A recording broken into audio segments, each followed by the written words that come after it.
ভাজ খোলো আনন্দ দেখাও হরি প্রেমের তরজমা। ভাজ খোলো আনন্দ দেখাও হরি প্রেমের তরজমা। হৃদয় নয়ে চড়বি যখন বইটা দিস রে তুই মোরে, আসব না হয় দুজন। শ্রী শ্রী গণেশ পাগল সেবাশ্রম মাদারীপুর জেলার রাজর উপজেলার কদমবাড়িতে অবস্থিত একটি গুরুত্বপূর্ণ হিন্দু তীর্থভূমি।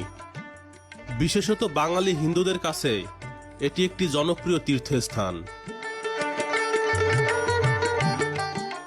গণেশ পাগলের অনুসারীদের জন্য 1905 সালে বাংলা 1312 বঙ্গাব্দে মাদারীপুরের রাজর উপজেলার কদমবাড়ির দিঘিরপাড় এলাকায় প্রায় 365 বিঘা